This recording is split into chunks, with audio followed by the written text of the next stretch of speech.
Hello दोस्तों, तो जैसा कि आपको थंबनेल से पता चल ही गया होगा कि इस वीडियो में हम कक्षा 12 भौतिक विज्ञान के अध्याय 1 के सभी एमसीक्यूज़ जो हैं उनको सॉल्व करने वाले हैं। ठीक है, यहाँ पर मैं कुमार मित्तल की बुक का यूज़ कर रहा हूँ जो कि बहुत ही अच्छी बुक मानी जाती है। चलिए शुरू करते हैं। हमें 1 मिनट से ज़्यादा एक एमसीक्यू में नहीं लगाना है। फर्स्ट क्वेश्चन है 8 कूलाम ऋण आवेश में विद्यमान इलेक्ट्रॉनों की संख्या है। ठीक है, हमें 8 कूलाम ऋण आवेश में विद्यमान इलेक्ट्रॉनों की संख्या बतानी है। तो यहाँ पे हमें Q बराबर NE का फॉर्मूला पता होना चाहिए दोस्तों।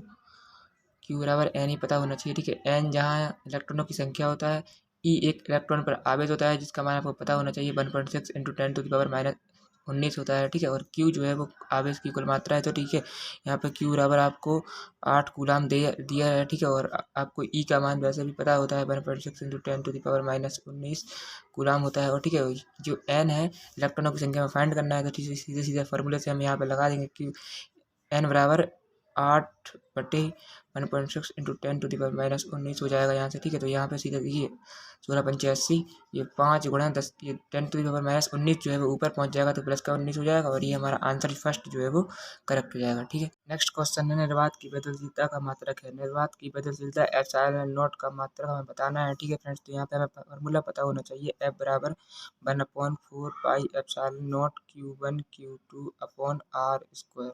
ठीक है, एप्सिलॉन नॉट जो होता है वो निर्वात की बदलशीलता होता है। ये जो है फार्मूला है जो कूलाम का नियम का फार्मूला है। ठीक है फ्रेंड्स, तो ये आपको याद होना चाहिए। एप्सिलॉन नॉट को यहाँ पे भेज देंगे तो ये हो जाएगा 1/4 Q1 Q2 upon F into R²। यहाँ से देखिए ये कांस्टेंट है, Q1 का मात्रक कूलाम, ठीक है, और इसका कूलाम अपॉन F का न्यूटन इंटू R² का मीटर स्क्वायर। ठीक है फ्रेंड्स, यहाँ पे कूलाम का स्क्वायर हो जाएगा और प्रति न्यूटन इंटू मीटर स्क्वायर। तो यहाँ पे एप्सिलॉन नॉट का मात्रक क्या है, कूलाम स्क्वायर प्रति न्यूटन मीटर स्क्वायर। तो यहाँ पे हमारा फर्स्ट जो है वो आंसर करेक्ट हो जाएगा। फ्रेंड्स, नेक्स्ट क्वेश्चन है कुछ दूरी पर स्थित 2 इलेक्ट्रॉनों के बीच गुरुत्वीय तथा स्थिर विद्युत बलों के बीच का जो अनुपात है वो हमें बताना है। तो ठीक है, तो यहाँ पे देखिए एक इलेक्ट्रॉन हमारा ये हो गया और एक इलेक्ट्रॉन ये हो गया। ठीक है, इनके बीच की दूरी माना कि R है और यहाँ पे देखिए दोनों इलेक्ट्रॉन्स ही हैं तो इनका आवेश भी समान होगा तो माना कि QE है। इनका आवेश QE है और QE का जो मान है वो -1.6 इंटू 10⁻⁻19 कूलाम होता है। ठीक है, आपको पता होगा एक इलेक्ट्रॉन पर इतना आवेश होता है। ठीक है, और इसके बाद इलेक्ट्रॉन का जो द्रव्यमान है वो हम लिख देंगे M बराबर 9.1 10⁻31। ये भी आपको याद होना चाहिए किलोग्राम। इसके बाद हमें बताना क्या है, FE वैद्युत बल, स्थिर वैद्युत बल तथा गुरुत्वीय बल का अनुपात, गुरुत्वीय बल FG। ठीक है, ये जो हमें बताना है। और यहाँ पे देखिए FE कैसे निकलेगा, FE निकालने के लिए हम कूलाम के नियम का फॉर्मूला लगाएंगे 1/4 epsilon not Q1 Q2 upon R² होता है। Q1 भी सेम है और Q2 भी सेम है तो QE का स्क्वायर अपॉन R²। ठीक है, और FG इसका जो मान है यहाँ पे देखिए पहले FG निकाल लेते हैं। FG बराबर क्या होता है, G M क्या है, M ही है तो M E का स्क्वायर अपॉन R²। ठीक है, और अब इनके मान जो है वो यहाँ पे रख देंगे। तो ठीक है, यहाँ पे देखिए सीधे सीधे कर देते हैं। FE का वैल्यू क्या है 1/4 एप्सिलॉन नॉट का मान 9×10⁻9। ठीक है, और यहाँ पे QE का स्क्वायर मतलब -1.6 इंटू 10⁻⁻19 का जो है स्क्वायर कर देंगे। ठीक है, और यहाँ पे देखिए इनका स्क्वायर कर दिया और R² जब इनको दोनों को अनुपात में करेंगे तो R² से R² कैंसिल हो जाएगा। ठीक है फ्रेंड्स, R² से R² कैंसिल हो जाएगा और नीचे क्या है GM² बचेगा। G का जो मान होता है वो होता है 6.67 इंटू 10⁻⁻11। और यहाँ पे देखिए इसका जो मान है ME क्या है, इलेक्ट्रॉन का द्रव्यमान है, इसका मान ये है। ठीक है, इसका स्क्वायर कर देंगे 9.1 इंटू 10⁻31 का स्क्वायर। ठीक है, इसको जब सॉल्व करेंगे तो ये आएगा 0.41, ये समथिंग इसके ही आएगा। ठीक है, 0.41 10⁻43। अब देखिए यहाँ पर जो 0.41 है वो 10⁻43 की तुलना में बहुत ही कम है। ठीक है, तो ये ध्यान देने वाली बात है। 0.41 जो है वो 10⁻43 की तुलना में बहुत ही कम है, इसलिए हम इसको 10⁻43 लिख देंगे और यहाँ पे देखिए हमारा आंसर जो है वो A जो है वो सही हो जाएगा। ठीक है फ्रेंड्स, अब यहाँ पर हमारा नेक्स्ट क्वेश्चन है +1 माइक्रोकूलम तथा +4 माइक्रोकूलम के 2 आवेश एक दूसरे से कुछ दूरी पर वायु में स्थित है, उन पर लगने वाले बलों का अनुपात ज्ञात करना है। ठीक है, एक है +1 माइक्रोकूलम और एक है +4 माइक्रोकूलम। ये कुछ दूरी पर स्थित है, माना कि x दूरी पर स्थित है। ठीक है, माना कि x दूरी पर स्थित है। अब देखिए +1 माइक्रोकूलम के कारण +4 माइक्रोकूलम पे लगने वाला बल माना कि F1 है। ठीक है, तो F1 क्या हो जाएगा कूलम के नियम से 1/4 पाई एप्सिलॉन नॉट Q1 और Q2 Q1 into Q2, Q1 क्या है 1 इंटू 10⁻⁶, इसको डायरेक्ट मैंने चेंज कर दिया कूलाम में, ठीक है। माइक्रो है तो 10⁻⁶ का गुणा हो जाएगा, और गुणा Q2 4 गुणा 10⁻⁶ बटे R², R क्या है x है तो x² हो जाएगा, ठीक है। अब F2 क्या होगा, F2 निकाल देते हैं। F2 क्या होगा +4 माइक्रो कूलाम के कारण +1 माइक्रो कूलाम पर लगने वाला बल, ठीक है। ये क्या होगा 1/4πε0 कूलाम के नियम से, ठीक है। 1/4πε0 गुणा Q1 इंटू Q2। अब देखिए Q1 इंटू Q2 को क्या आएगा 4 गुणा 10⁻⁻12 ही आएगा। इसको भी हम सॉल्व करेंगे तो ये 1/4πε0 Q1 Q2 का गुणा हो जाएगा, ठीक है फ्रेंड्स। यहाँ पे आ जाएगा 4 गुणा 10⁻12 बटे x²। अब यहीं पे ये भी यहीं पे आ जाएगा। अब देखिए F1/F2 हमें अनुपात निकालना है, तो F1/F2 जब करेंगे तो आपको दिख ही रहा होगा कि ये भी सेम है और ये भी सेम है, इनको रखेंगे तो ये 1/अनुपात आ जाएगा, ठीक है। तो हमारा आंसर कौन सा सही हो जाएगा, हमारा आंसर सी जो है वो करेक्ट हो जाएगा। देखिए अब नेक्स्ट क्वेश्चन है +1 माइक्रोकूलम तथा +5 माइक्रोकूलम के दो आवेशित कण 10 सेंटीमीटर की दूरी पर रखे हैं, ठीक है। तो उनके बीच लगने वाले बलों का अनुपात हमें बताना है। तो ठीक है फ्रेंड्स, ये वाला क्वेश्चन जो पिछले वाले क्वेश्चन की सेम ही है, ठीक है। ये हमारा +1 माइक्रोकूलम है, +1 माइक्रोकूलम हो गया, ठीक है। और ये हमारा +5 माइक्रोकूलम हो गया, +5 माइक्रोकूलम हो गया, ठीक है। अब ये हो गया इनके बीच की दूरी हमें 10 सेंटीमीटर दी हुई है। इसको देखिए अब यहाँ पे दूरी का कोई उपयोग नहीं है क्योंकि हम इसको आर ही मान लेते हैं अभी, ठीक है। दूरी माना कि आर ही है। यहाँ से देखिए जब F1 जो होगा F1 निकालेंगे +1 माइक्रोकूलम के कारण +5 माइक्रोकूलम पर लगने वाला बल F1, ठीक है। तो F1 क्या होगा 1/4πε0 Q1 इंटू Q2। अब पिछले सवाल जैसे ही 1 इंटू 10⁻6 गुणा 5 गुणा 10⁻⁶, ठीक है। और यहाँ पे आ जाएगा देखिए इधर पे 10 सेंटीमीटर लिख दो या फिर R² ही रहने दें, अभी इसका मान ना रखें। और यहाँ पे F2 निकालेंगे तो ये भी यही आएगा 1/4πε0 1 इंटू 10⁻⁶ गुणा 5 गुणा 10⁻⁶, ठीक है। और R², ये सेम टू सेम ही आएगा क्योंकि देखिए F2 जो है वो हमारा +5 माइक्रोकूलम की वजह से +1 माइक्रोकूलम पर लगने वाला बल है, ठीक है। F2 जो है वो +5 माइक्रोकूलम की वजह से +1 माइक्रोकूलम पर लगने वाला बल है। अब ये भी निकालेंगे तो ये भी वही आएगा क्योंकि देखिए यहाँ पे आवेश जो है Q1 Q2 दोनों वही रह रहे हैं, ठीक है। तो एक दूसरे पे बल लगा रहे हैं और उनका अनुपात निकालना है। तो ये मतलब आप समझ लीजिए कि ये बराबर ही बल लगा रहे हैं, देखिए नहीं बराबर बल नहीं लगा रहे हैं लेकिन इनका जो अनुपात है वो बराबर ही आ रहा है, ठीक है। F1 F2 बराबर क्या हो जाएगा बना अनुपात ये बन ही आ जाएगा क्योंकि ये जो पूरा सेम है और ये जो पूरा सेम है, ठीक है। तो ये हमारा सेम ही आ जाएगा, ठीक है। देखिए मैंने नीचे लिख दिया दिखाने की, ठीक है।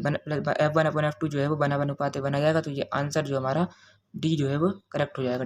यहाँ पर देखिए जो हमारा नेक्स्ट क्वेश्चन है उसमें 3 इलेक्ट्रॉनिक आवेश वाले 0.001 मिलीग्राम द्रव्यमान की एक तेल की बूंद को संतुलित करने वाले वैद्युत क्षेत्र का जो मान है वो हमें बताना है। तो ठीक है मान लेते हैं कि ये एक तेल की बूंद है, ठीक है। इसके देखिए नीचे की ओर जो बल लगेगा वो mg होगा, इसका जो भार है वो mg होगा, जहाँ m क्या है इसका द्रव्यमान है और g क्या है गुरुत्वीय त्वरण है, ठीक है फ्रेंड्स।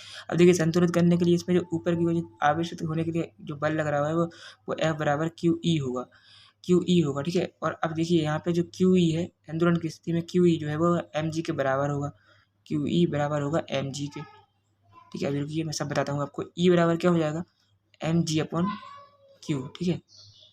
यहाँ पे देखिए Q जो है वो इसका आवेश है और E क्या है वैद्युत क्षेत्र का तीव्रता का मान है, ठीक है। तो यहाँ पे देखिए E बराबर mg/q हो गया। M का मान कितना है, M का मान है 0.001, ठीक है। अभी देखिए मिलीग्राम में दिया हुआ है आपको, देखिए यहाँ पे मिलीग्राम में दिया हुआ है। अब आपको इसको ग्राम में बताना है तो ठीक है यहाँ पे हम गुणा कर देंगे 10⁻⁶ से, ठीक है। और यहाँ पे G का मान जो है वो 10 मीटर प्रति सेकंड स्क्वायर रखेंगे और Q का मान है आपको Q क्या है इसका Q बराबर दिया हुआ है 3 इलेक्ट्रॉनिक आवेश। तो ठीक है 3 इलेक्ट्रॉनिक आवेश 3 गुणा 1.6 इंटू 10⁻⁻19 हो जाएगा, ठीक है। और जब हम इसको सॉल्व करेंगे तो ये सीधे सीधा आ जाएगा हमारा 2.04 इंटू 10⁻10 वोल्ट पर मीटर, ठीक है। तो ई का मान निकल आया। अब देखिए कौन सा विकल्प सही है, यहाँ पे हमारा बी विकल्प जो है वो करेक्ट है। अब यहाँ पे हमारा जो नेक्स्ट क्वेश्चन है, एक वर्ग के दो विपरीत कोनों पर आवेश क्यू रखे हैं, ठीक है कैपिटल क्यू रखे हैं, दूसरे दो विपरीत कोनों पर आवेश स्मॉल क्यू रखे हैं। यदि किसी कैपिटल क्यू पर नेट विद्युत बल 0 हो तो कैपिटल क्यू अपन स्मॉल क्यू बराबर हमें जो ज्ञात करना है, ठीक है। तो फ्रेंड्स यहाँ पे देखिए एक वर्ग ये हमने मान लिया कि एक वर्ग है ABCD, ठीक है ABCD। अब इसके दो विपरीत कोनों पर कैपिटल क्यू रखे हुए हैं तो ये हमने कैपिटल क्यू आवेश रख दिया, और दो विपरीत कोनों पर स्मॉल क्यू रखे हुए हैं ये हमने स्मॉल क्यू रख दिया। अब देखिए स्मॉल क्यू वाले इस स्मॉल क्यू से इस कैपिटल क्यू पर लगने वाला बल जो है मान ला कि F1 है, ठीक है। और इस पर लगने वाला बल जो है वो F2 है, ठीक है माना कि F2 है।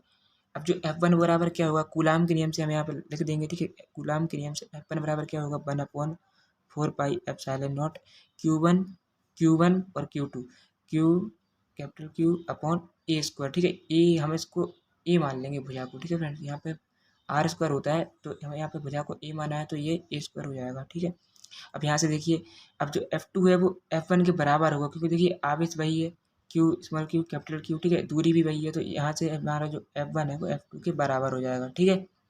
अब देखिए इन दोनों के बीच का जो परिणामी हमें ज्ञात करना है, इन दोनों के बीच का जो परिणामी हम ज्ञात करेंगे, ठीक है फ्रेंड्स। तो यहाँ पे मैं बना देता हूँ, ये जो परिणामी होगा, परिणामी इसको हम Fr मान लेते हैं, ठीक है। परिणामी Fr बराबर क्या होगा, Fr बराबर हो जाएगा हमारा रूट F1 का स्क्वायर प्लस F2 का square plus 2F1 F2 cos theta. अब देखिए कॉस थीटा का जो मान है वो हमारा 90 है, ये जो है वो 90 है, तो 90 होने के कारण कॉस 90 की जो वैल्यू है वो 0 हो जाएगी, तो ये सारा पद हमारा हट जाएगा और यहाँ से Fr बराबर आ जाएगा रूट F1 का स्क्वायर प्लस F2 का स्क्वायर। अब यहाँ पे एक बात और है, F1 जो है वो F2 के बराबर है, F1 और F2 बराबर है, इसलिए ये हमारा F1, देखिए इसकी जगह F1 रख देंगे तो F1 स्क्वायर 2F1 स्क्वायर, और यहाँ पर क्या हो जाएगा F1 रूट 2 हो जाएगा, ठीक है फ्रेंड्स। Fr बराबर ये हमारा परिणामी निकल आया। अब देखिए ये Fr निकल आया। अब ये जो Q है, कैपिटल Q है, इसके कारण इस पर लगने वाला जो बल है वो ज्ञात करने के लिए, वो भी देखिए हमारा परिणामी Fr की दिशा में ही होगा, ठीक है। इसको हम ड्रॉ कर देते हैं, ये जो है F3 हो गया, ठीक है। इसको हमने F3 मान लिया। F3 बराबर क्या होगा, F3 बराबर यहाँ पे निकालते हैं, F3 बराबर होगा हमारा 1/4 pi epsilon not Q1 Q2, देखिए कैपिटल Q दोनों अब इस समान है तो इसका स्क्वायर हो जाएगा। अब और इसके बीच की दूरी जो हमें वो निकालनी पड़ेगी, ठीक है। देखिए पाइथागोरस थ्योरम से हम दूरी निकालेंगे तो ये आएगी हमारी a√2, ठीक है, यही आएगी ना, हाँ a√2 आएगी, ठीक है। और Q स्क्वायर अपॉन a√2 का स्क्वायर करना पड़ेगा, तो a स्क्वायर और √2 का स्क्वायर 2, ठीक है। इसको इधर लग देंगे आगे, 2a स्क्वायर हो गया, ठीक है। अब ये F3 निकल आया। अब यहाँ पर जो Q है, इस पर जो नेट बल है जो हमें दिया हुआ है क्वेश्चन में, देखिए यहाँ पे दिया हुआ है, देखिए नेट बल कहाँ है, नेट विद्युत बल जो है वो 0 है, ठीक है। तो यहाँ से हम इसको 0 कर देंगे, Fr प्लस F3 को, Fr प्लस F3 बराबर 0 हो जाएगा, ठीक है। तो Fr का मान रख देते हैं, Fr का मान है F1√2 और F3 का मान है 1/4 pi epsilon not Q square upon 2a square, ठीक है। इसके बराबर 0 हो जाएगा। अब देखिए F1 का मान रखेंगे तो क्या हो जाएगा, 1/, यहाँ से F1 का मान रख देंगे हम 1/4 pi epsilon not Q upon a square, ठीक है फ्रेंड्स। ये रख देंगे प्लस यहाँ पे ये रख देंगे, देखिए यहाँ पे √2 का इंटू हो रहा है, √2, ठीक है। 1/4 pi epsilon not Q square upon 2a square बराबर 0, ठीक है। अब यहाँ से देखिए कॉमन किया गया जाएगा, 1/4 पाई एप्सिलॉन नॉट, और यहाँ से कॉमन आ जाएगा Q और अपॉन a स्क्वायर जो है हमारा कॉमन आ जाएगा, ठीक है। तो यही कॉमन आएगा और तो कुछ कॉमन आ नहीं रहा है, ठीक है। तो इधर पे अंदर बचेगा √2Q प्लस इधर पे Q बचेगा और यहाँ पे अपॉन में 2 बराबर 0। अब देखिए ये जो है पूरा पार्ट सेट जाएगा तो ये 0 हो जाएगा, और ये √2Q अभी ऐसे लिख देता हूँ, ठीक है, प्लस Q/2 बराबर 0। यहाँ से लिख देते हैं Q/2 बराबर माइनस के √2Q हो जाएगा, ठीक है, माइनस के √2Q। अब इसमें Q को है सेट भेज देते हैं तो Q/Q बराबर माइनस के 2√2, ठीक है फ्रेंड। अब देखिए विकल्प चेक करते हैं कौन सा सही है, हमारा विकल्प जो है वो कौन सा सही है, हमारा विकल्प बी जो है करेक्ट है। क्वेश्चन है, एक निश्चित दूरी r पर स्थित दो समरूप धातु के गोलों पर आवेश +4Q तथा -2Q है, ठीक है। गोलों के बीच आकर्षण बल F है। तो पहले इतना सॉल्व करते हैं, ठीक है। तो देखिए ये दो गोले हैं हमारे पास, पहले के ऊपर +4Q आवेश है और दूसरे के ऊपर -2Q आवेश है, ठीक है। इनके बीच की दूरी मान लेते हैं कि जो बीच की दूरी है वो r है, ठीक है, बीच की दूरी r है। देखिए अब इनके बीच जो बल लगने वाला बल है वो हमें दिया गया है F बराबर क्या होगा, 1/4 pi epsilon not 1/4 pi epsilon not. अब देखिए इसको ये पूरा के बोलते हैं, हम इसको पता है, आपको पता होना चाहिए कि ये जो पूरा है कांस्टेंट होता है तो इसको हम के बोलते हैं, ठीक है। अभी पहले मैं ऐसे लिख देता हूँ, ये हमारा होता है Q1 Q2 upon r square, ठीक है। ये जो हमारा कूलाम के नियम का फॉर्मूला है, ये जो पूरा कांस्टेंट है इसको के बोलते हैं, ठीक है। तो यहाँ पे मुझे पहले ही के लिखना चाहिए था, यहाँ पे देखिए के। अब देखिए Q1 क्या है, Q1 है +4 4 4Q, ठीक है। तो यहाँ पर 4Q इंटू माइनस के 2q अपॉन आर स्क्वायर। तो यहाँ से जो f बराबर क्या आ जाएगा, f बराबर हमारा आ जाएगा माइनस के 8k q का स्क्वायर अपॉन आर स्क्वायर। ये हमारा f आ गया। ठीक है, अब देखिए इसके बाद क्वेश्चन में क्या दिया हुआ है, f निकला है हमारा। अब इसके बाद दिया हुआ है यदि दोनों गोलों को स्पर्श कराकर पुनः उसी दूरी पर r पर रख दिए जाए। ठीक है, अब देखिए ये दोनों गोलों को स्पर्श करा देंगे, जब हम इनको स्पर्श करा देंगे तो इनके जो आवेश है वो पूरा जुड़ जाएगा। ठीक है, तो इन दोनों को जोड़ेंगे तो देखिए 4q माइनस 2q को जोड़ेंगे तो 2q आवेश बचेगा, और 2q बचने के बाद ध्यान से सुनिएगा 2q बचेगा तो q स्क्वायर होगा और q स्क्वायर होगा। ठीक है, समान रूप से वितरित हो जाता है आवेश जोड़ने के बाद, q स्क्वायर बचेगा और q स्क्वायर बचेगा। तो ठीक है, यहाँ पे लिख रहा हूँ q स्क्वायर बचेगा और q स्क्वायर बचेगा जुड़ने के बाद। ठीक है, अब जुड़ने के बाद जब q बचेगा तो यहाँ पे हमारा जो इसको मान लेते हैं f1 है। ठीक है, अब यहाँ पे फॉर्मूला क्या लगेगा, 1k square upon R square. ठीक है, ये हमारा समीकरण फर्स्ट था। ठीक है, और ये हमारा समीकरण सेकंड हो गया। अब देखिए समीकरण फर्स्ट व दो से, समीकरण फर्स्ट व दो से। ठीक है, समीकरण फर्स्ट से देखिए हमें यहाँ पर k square upon R square का जो मान है वो क्या, देखिए इसका हम परिमाण लेंगे। पहली बात तो ये है, इसको माइनस को नहीं लेंगे। k square upon R square का जो मान है वो 8 नीचे आ जाएगा, तो f अपॉन 8 जो है वो k square upon R square का मान हो जाएगा। तो ठीक है, देखिए f1 बराबर क्या हो जाएगा, इतने का जो मान है वो f/8 हो जाएगा। ठीक है, तो ये हमारा f/8 जो है वो आंसर हो जाएगा। तो f/8 का है डी होगा, कल सही हो जाएगा। हमारा नेक्स्ट क्वेश्चन है, दो समान आवेशों q तथा q को जोड़ने वाली रेखा के मध्य बिंदु पर एक आवेश स्मॉल q रख दिया जाता है। यह तीन आवेशों के निकाय संतुलन में होगा यदि, देखिए अब यहाँ पर देखिए क्या है, एक हमारा आवेश ये q है। ठीक है, और एक आवेश यहाँ पर q है। ठीक है, अब इन दोनों को देखिए, इन दोनों के बीच एक आवेश q रख दिया गया है। ठीक है, ये q रख दिया गया है, और मान लेते हैं कि देखिए ये जो है मध्य बिंदु पे रखा हुआ है, तो यहाँ से यहाँ तक की दूरी r हो जाएगी। ठीक है, और यहाँ से यहाँ तक की दूरी भी r मान लेते हैं। ठीक है, तो यहाँ पे अब होगा क्या, देखिए अब पहले तो हमें ये पता करना पड़ेगा कि q से q पर लगने वाला बल। ठीक है, कैपिटल Q से स्मॉल q पर लगने वाला बल जो है वो फाइंड करेंगे। ठीक है, तो यहाँ पे देखिए फाइंड करने का ये F Q से Q पर, यहाँ पे लिख रहा हूँ Q से Q पर, इसको हम लिख देंगे, इसको हम लिखेंगे 1/4πε0 Q small q upon R square. ठीक है फ्रेंड्स, आर स्क्वायर लिख देंगे। इसके बाद हमारा जो सेकंड वाला बल निकालना है वो हमें इससे इस आवेश पर लगने वाला बल निकालना है। ठीक है, तो यहाँ पे लिखेंगे F बराबर 1/4πε0। ठीक है, और Q अपॉन आर स्क्वायर। अब देखिए यहाँ पे आर स्क्वायर नहीं होगा, यहाँ पे मैंने गलती कर दी। यहाँ पे देखिए are plus are 2r square हो जाएगा। ठीक है, 2r का स्क्वायर। ठीक है फ्रेंड्स, तो इसके बाद हमें क्या करना है, देखिए ये समीकरण फर्स्ट हो जाएगा, ये समीकरण सेकंड हो जाएगा। ठीक है, ये समीकरण फर्स्ट हो जाएगा, ये समीकरण सेकंड हो जाएगा। और देखिए अब इनको संतुलन की स्थिति में दिखाने के लिए हमें इनको बराबर दिखाना होगा। ठीक है, तो इसको बराबर कर देंगे, इसके इन दोनों बलों को बराबर होना चाहिए, इससे इस पर भी बराबर लगना चाहिए और इन दोनों के बीच भी बराबर लगना चाहिए। ठीक है, तो इसको दिखाने के लिए हम क्या करेंगे कि F Q बराबर कर देंगे F Q के। ठीक है, तो यहाँ पे देखिए क्या हो जाएगा, 1/4πε0 Q अपॉन आर स्क्वायर बराबर हो जाएगा 1/4πε0 Q अपॉन, देखिए इसको मैं स्क्वायर खोल देता हूँ तो ये 4r स्क्वायर हो जाएगा। तो यहाँ से देखिए ये Q से ये Q कैंसिल हो जाएगा। ठीक है, और यहाँ पे आर स्क्वायर से आर स्क्वायर कैंसिल, और ये पूरे से ये पूरा कैंसिल। ठीक है, तो यहाँ पे देखिए Q बराबर क्या आएगा, Q बराबर कैपिटल Q अपॉन 4 हो जाएगा। ठीक है, अब देखिए अब जो हमारा सवाल था, अब इसमें हमें पता करना है ये प्लस में आएगा या माइनस में। तो देखिए जब हम इसको इस Q की जगह रखेंगे, ठीक है, तो यहाँ पे देखिए जैसे कि हमने Q/4 अगर पॉजिटिव का रख दिया, प्लस का रखते हैं, तो इसके द्वारा और इनके बीच में लगने वाला बल प्रतिकर्षण बल होगा। ठीक है, तो ये भी यहाँ को लगेगा और इन दोनों के बीच जो बल लगेगा वो भी बाहर की ओर ही लगेगा। तो यहाँ से ये संतुलन की स्थिति में नहीं हो पाएंगे। ठीक है फ्रेंड्स, तो इसको हम अगर माइनस का रखते हैं तो माइनस का रखेंगे तो देखिए इन दोनों के बीच आकर्षण बल लगेगा और इन दोनों के बीच आकर्षण बल लगेगा, जिससे संतुलन की स्थिति में रहेंगे। तो ठीक है, तो हमारे इस हिसाब से विकल्प बी जो है वो सही हो जाएगा। ठीक है फ्रेंड्स, तो यहाँ पे हमारा नेक्स्ट क्वेश्चन है, दो बिंदु आवेश पहले वायु में तथा फिर के प्रवर्धनांक वाले माध्यम में उतनी परस्पर दूरी पर रखे हैं, मतलब दूरी बराबर है, दूरी नहीं बदल रही है, और दो बिंदु आवेश हैं जो कि अलग अलग है। ठीक है, एक ही समान आवेश नहीं है। ठीक है, दोनों दशाओं में आवेशों के बीच लगने वाले बलों में अनुपात को ज्ञात करना है। ठीक है, तो बहुत ही सिंपल क्वेश्चन है।